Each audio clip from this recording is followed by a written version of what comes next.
Hello friends, welcome to online target study channel. Friends, आज हम इस वीडियो में हिस्ट्री के मोस्ट इम्पॉर्टेंट क्वेश्चन को सॉल्व करेंगे और साथ में सारे क्वेश्चन से रिलेटेड एक्स्ट्रा फैक्ट को भी जानेंगे। तो अगर आप किसी भी एग्ज़ाम की तैयारी कर रहे हैं जैसे railway, SSC, UPSC, clerk, banking, तो ये वीडियो आपके लिए काफ़ी यूज़फुल रहने वाली है। तो इस वीडियो को ध्यान से अंत तक ज़रूर देखिएगा और अगर ये वीडियो आपको अच्छी लगे, हेल्पफुल लगे, तो इस वीडियो को लाइक कीजिएगा, साथ में चैनल को सब्सक्राइब भी कर लीजिएगा, जिससे आपको आने वाले नए नए वीडियोस के नोटिफिकेशन टाइम टू टाइम मिलती रहे। तो चलिए स्टार्ट करते हैं। तो आज का हमारा फर्स्ट क्वेश्चन है, शाहजहां के बेटे का नाम क्या था? सही आंसर हो जाएगा ऑप्शन सी, औरंगजेब। तो शाहजहां के बेटे का नाम औरंगजेब था। इनके बारे में जान लेते हैं। तो शाहजहां के बेटे का नाम औरंगजेब था और औरंगजेब को आलमगीर के नाम से भी जाना जाता था। औरंगजेब भारत पर राज्य करने वाला छठा मुगल शासक था। उसका शासन 1658 से लेकर 1707 में उसकी मृत्यु होने तक चला। वो अकबर के बाद सबसे ज़्यादा समय तक शासन करने वाला दूसरा मुगल शासक था। नेक्स्ट क्वेश्चन है, शाहजहां ने ताजमहल कब बनवाया? तो सही आंसर हो जाएगा ऑप्शन बी, 1631 से 1653 तक। तो शाहजहां ने ताजमहल को 1631 में बनाने की शुरुआत की थी और ये 1653 में बनकर तैयार हो गया था। इसके बारे में जान लेते हैं। तो शाहजहां ने ताजमहल बनाने की शुरुआत 1631 में की थी और 1653 में ये बनकर तैयार हो गया था। ताजमहल भारत के आगरा शहर में स्थित एक विश्व धरोहर मकबरा है। इसका निर्माण मुगल सम्राट शाहजहां ने अपनी पत्नी मुमताज महल की याद में करवाया था। ताजमहल को मुमताज भारत की इस्लामी कला का रत्न भी घोषित किया गया है। नेक्स्ट क्वेश्चन है, ताजमहल किस मिस्त्री ने बनाया था? तो इसका सही आंसर हो जाएगा ऑप्शन डी, ज्ञात नहीं है। तो ताजमहल किस मिस्त्री ने बनाया था, ये अभी तक ज्ञात नहीं है। इसके बारे में जान लेते हैं। तो ताजमहल किस मिस्त्री ने बनाया था, यह इतिहास में उल्लेख नहीं है, बल्कि ताजमहल को बनाने की शुरुआत 1631 में हुई और इसे बनाने में 22 साल का समय लगा, जिसे 22,000 कलाकारों और चित्रकारों ने वर्ष 1653 में तैयार कर दिया। उस समय ताजमहल को बनाने में 32 मिलियन यानी 3 करोड़ 20 लाख का खर्च आया था। ताजमहल का डिजाइनर कौन था? तो सही आंसर हो जाएगा ऑप्शन सी, अहमद लाहौरी। तो ताजमहल का जो डिजाइनर था वो अहमद लाहौरी था। इसके बारे में जान लेते हैं। तो ताजमहल का डिजाइनर उस्ताद अहमद लाहौरी था, जिसे 22,000 कलाकारों और चित्रकारों ने वर्ष 1653 में तैयार किया। इसे बनाने में 1000 हाथियों को इस्तेमाल में लाया गया था, जो पत्थर ढोने का काम करते थे। नेक्स्ट है, ताजमहल की ऊंचाई कितनी है? तो सही आंसर हो जाएगा ऑप्शन सी, 73 मीटर। तो ताजमहल की जो ऊंचाई है वो है 73 मीटर। नेक्स्ट है, ताजमहल में कितने कमरे हैं? तो इसका सही आंसर हो जाएगा ऑप्शन डी, रिकॉर्ड मौजूद नहीं है। तो ताजमहल में कितने कमरे हैं, इसका अभी तक कोई रिकॉर्ड नहीं है। इसके बारे में जान लेते हैं। तो ताजमहल में कितने कमरे हैं, इसकी अभी तक कोई पुष्टि नहीं हुई है। मुगल शासक शाहजहां ने अपनी पत्नी मुमताज महल की याद में ताजमहल बनवाया था। इसके अंदर मुमताज और शाहजहां की कब्र मौजूद है। नेक्स्ट है, नाहरगढ़ दुर्ग का निर्माण किसने करवाया था? तो सही आंसर हो जाएगा ऑप्शन सी, राजा जय सिंह ने। तो नाहरगढ़ दुर्ग का जो निर्माण है वो राजा जय सिंह ने करवाया था। इसके बारे में जान लेते हैं। तो नाहरगढ़ दुर्ग का निर्माण राजा जय सिंह ने 1734 में करवाया था। यह किला 1868 में बनकर तैयार हुआ था और नाहरगढ़ का मतलब बाघों का निवास होता है। इस किले का पहला नाम सुदर्शनगढ़ था। इस किले में रानियों के लिए 12 खास कमरे बनवाए गए थे और राजा के लिए शानदार कमरा बनवाया गया था। नाजुक नक्काशी और पत्थर के शानदार वर्क के साथ नाहरगढ़ किला एक अभेद्य दुर्ग है, जो अपने 2 पड़ोसी किले अजमेर किले और जयगढ़ किले के साथ मिलकर जयपुर शहर के मजबूत रक्षक के रूप में खड़ा है। नाहरगढ़ किले के पास बहुत बड़ा जंगल है। कहा जाता है कि राजा वहां शिकार पर जाया करते थे। आज भी ये जंगल काफी खतरनाक माना जाता है, क्योंकि यहाँ जानवर घुमा करते हैं, इसलिए पर्यटकों को जंगल से दूर रखा जाता है। नेक्स्ट है, अशोक के सारनाथ स्तंभ पर कौन सा पशु चित्र अंकित नहीं है? तो इसका सही आंसर हो जाएगा ऑप्शन डी, गेंडा। तो अशोक के सारनाथ स्तंभ पर गेंडे का पशु चित्र जो है वो अंकित नहीं है। इसके बारे में जान लेते हैं। तो अशोक स्तंभ में 4 शेर हैं। इसके निचले हिस्से पर एक घोड़ा और एक बैल है। घोड़े और बैल के बीच में एक पहिया यानी धर्मचक्र है। अशोक स्तंभ की पूर्व दिशा की ओर हाथी, पश्चिम की ओर बैल, दक्षिण की ओर घोड़ा, उत्तर की ओर शेर है। इस तरह स्पष्ट है कि इसमें गेंडे की आकृति नहीं है। नेक्स्ट है अश्वघोष का जन्म कहाँ पर हुआ था? तो इसका सही आंसर हो जाएगा ऑप्शन बी साकेत में। तो अश्वघोष का जन्म जो हुआ था वो साकेत में हुआ था। इसके बारे में जान लेते हैं। तो अश्वघोष का जन्म साकेत यानी अयोध्या में हुआ था। वे सम्राट कनिष्क के राजकवि थे और गौतम बुद्ध के अनुयायी थे। इनकी रचनाओं पर बौद्ध धर्म एवं गौतम बुद्ध के उपदेशों का पर्याप्त प्रभाव परिलक्षित होता है। और चीनी परंपरा के अनुसार महाराज कनिष्क पाटलिपुत्र के अधिपति को परास्त कर वहां से अश्वघोष को अपनी राजधानी पुरुषपुर, जो वर्तमान में पेशेवर कहलाता है, वहां ले गए थे। अश्वघोष के नाम से प्रख्यात अनेक ग्रंथ हैं, परंतु प्रामाणिक रूप से अश्वघोष की साहित्यिक कृतियां केवल 4 हैं। पहला है बुद्ध चरितम, दूसरा है सौंदरानंद काव्यम, तीसरा है गंडी स्तोत्र गाथा तथा चौथा है सरिपुत्र प्रकरणम। ये जो चारों हैं ये उनकी कृतियां हैं। नेक्स्ट है सुदर्शन झील का निर्माण किसने करवाया था? सही आंसर हो जाएगा ऑप्शन डी पुष्यगुप्त वैश्य ने। तो सुदर्शन झील का निर्माण पुष्यगुप्त वैश्य ने करवाया था। इनके बारे में जान लेते हैं। तो सुदर्शन झील का निर्माण पुष्यगुप्त वैश्य ने करवाया था और सौराष्ट्र में गिरनार नामक पहाड़ी के मध्य सुदर्शन झील स्थित है। इस झील का निर्माण मौर्य वंश के संस्थापक चंद्रगुप्त मौर्य के आदेश से उसके गिरनार में नियुक्त राज्यपाल पुष्यगुप्त वैश्य ने करवाया था और सम्राट अशोक के आदेश से उसके महामात्य तुसाप्स ने इस झील का पुनर्निर्माण करवाकर उसे मजबूती प्रदान की थी।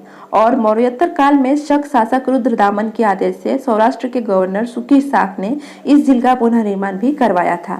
और गुप्त काल में स्कंद गुप्त के आदेश पर चक्रपालित ने इस झील का पुनर्निर्माण करवाया था। नेक्स्ट क्वेश्चन है बुलंदी बाग कहाँ का प्राचीन स्थान है? तो इसका सही आंसर हो जाएगा ऑप्शन बी पाटलिपुत्र का। तो बुलंदी बाग जो है वो पाटलिपुत्र का प्राचीन स्थान है। इसके बारे में जान लेते हैं। तो बुलंदी बाग पाटलिपुत्र का प्राचीन स्थान है और बुलंदी बाग नामक प्राचीन स्थल मगध के समीप स्थित पाटलिपुत्र के लिए किया जाता है। यहाँ पर हुए उत्खनन में कुम्हार एवं बुलंदीक से पाटलिपुत्र से संबंधित अभिलेखीय साक्ष्य मिले हैं। यहाँ की खुदाई 1896 से 1929 तक 3 बार सीए मिल के नेतृत्व में की गई, जहाँ से मौर्यकालीन अवशेष भी मिले हैं। कुम्भहार और बुलंदी बाग दोनों स्थल वर्तमान बिहार के पटना में स्थित है और कुम्भहार से अशोक के समय का 80 खंभों वाला हॉल मिला है। तो वहीं बुलंदी बाग की खुदाई से लकड़ी के बने विशाल नगर, दुर्ग और भव्य परकोटे के अवशेष पाए गए हैं। इसके अतिरिक्त संदलपुर में मिले लकड़ी के खंभे, लोहानीपुर में मिली सुंका कालीन मूर्तियां आदि भी पटना से मिले पुरातात्विक साक्ष्य हैं। नेक्स्ट है दीवाने अमीर कोही विभाग की स्थापना किसने की थी? तो इसका सही आंसर हो जाएगा ऑप्शन सी मोहम्मद बिन तुगलक ने। तो दीवाने अमीर कोही विभाग की स्थापना जो है वो मोहम्मद बिन तुगलक ने की थी। इसके बारे में जान लेते हैं। तो दीवाने अमीर कोही विभाग की स्थापना मोहम्मद बिन तुगलक ने की थी और यह विभाग कृषि संबंधी सुधार के लिए स्थापित किया गया था। इसका उद्देश्य फसल सुधार तथा कृषि विस्तार था। उसने अकाल संहिता तैयार कराई तथा कृषकों को कृषि कार्यों हेतु तकावे ऋण दिए थे। मोहम्मद बिन तुगलक ने पुनः पैमाइश यानी भूमि की माप के आधार पर भू राजस्व निर्धारण को अपना आधार बनाया और साथ ही उसने इजारेदारी ठेके पर भू राजस्व की वसूली करवाने की प्रथा को बढ़ावा दिया था। नेक्स्ट क्वेश्चन है मोहम्मद तुगलक को किस इतिहासकार ने पागल कहा था? सही आंसर हो जाएगा option C Mount Stuart Elphinstone ने।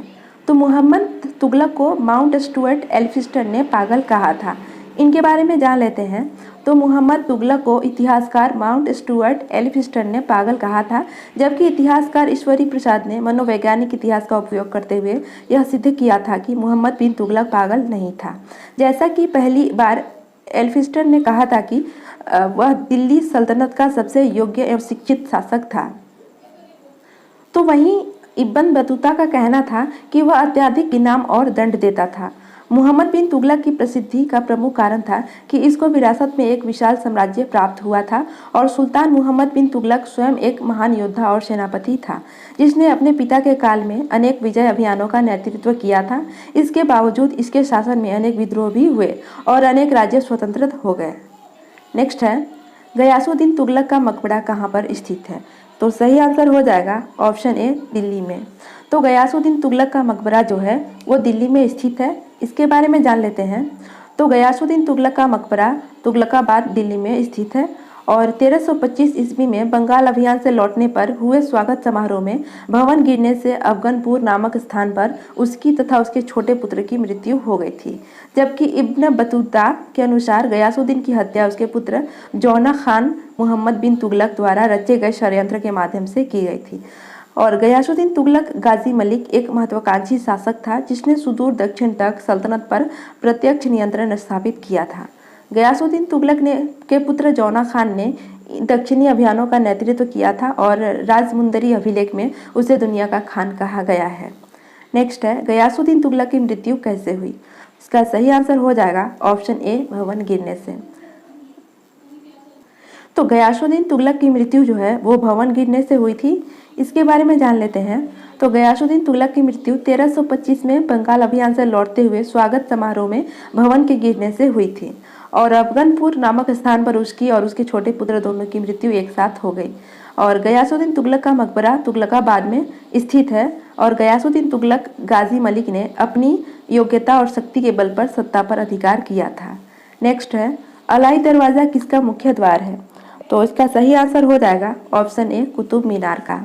तो अलाई दरवाज़ा जो है वो कुतुब मीनार का मुख्य द्वार है। इसके बारे में जान लेते हैं। तो अलाई दरवाज़ा कुतुब मीनार का मुख्य द्वार है जिसे अलाउद्दीन खिलजी ने 1311 में बनवाया था। और अलाई दरवाज़ा कुवत उल इस्लाम मस्जिद का दक्षिणी प्रवेश द्वार है और अलाई दरवाज़ा भारत के संपूर्ण मेहराब और गुंबदों का सही उदाहरण माना जाता है। और अलाई दरवाज़ा का निर्माण दिल्ली के दूसरे खिलजी सुल्तान द्वारा किया गया था और अलाउद्दीन खिलजी ने 1311 में दिल्ली के अलाई दरवाजे का निर्माण करवाया था जो इस पर पूर्ण इस्लामी वास्तुकला का काम करती थी। अलाउद्दीन ने सांस्कृतिक क्षेत्र में रुचि प्रदर्शित करते हुए महत्वपूर्ण योगदान दिया था। उसने पहली बार घोड़े की नाल की आकृति वाली मेहराब बनवाई। इसके अलावा अलाउद्दीन ने निजामुद्दीन के मकबरे के परिसर में जमायत खान मस्जिद बनवाई। उसने दिल्ली में 1000 स्तंभों वाला राजभवन 1000 सितून बनवाया और उसने दिल्ली में ही हौज़ खास या हौज़ अलाई का निर्माण भी करवाया था। नेक्स्ट है, दक्षिण भारत पर आक्रमण करने वाला पहला मुस्लिम शासक कौन था? तो सही आंसर हो जाएगा ऑप्शन ए, अलाउद्दीन खिलजी। तो अलाउद्दीन खिलजी जो था वो दक्षिण भारत पर आक्रमण करने वाला पहला मुस्लिम शासक था। इसके बारे में जान लेते हैं। तो दक्षिण भारत पर आक्रमण करने वाला पहला मुस्लिम शासक अलाउद्दीन खिलजी था और वह जलालुद्दीन खिलजी का भतीजा था। इसने जलालुद्दीन के शासन के दौरान 1292 में भीलसा पर तथा 1296 में देवगिरी पर हमला किया था। इसका राज्याभिषेक दिल्ली में लाल महल में हुआ था और सत्ता में आने पर अलाउद्दीन ने परोपकारिता और मानवतावाद पर आधारित शासन के सिद्धांत को अस्वीकार कर कठोरता और आतंक को अपने शासन का आधार बनाया था। उसने जलालुद्दीन खिलजी की धार्मिक और नस्लीय उदारता की नीति को निरंतर जारी रखा और शरीयत को शासन का आधार बनाने से इनकार कर दिया। नेक्स्ट है, खिलजी वंश का संस्थापक कौन था?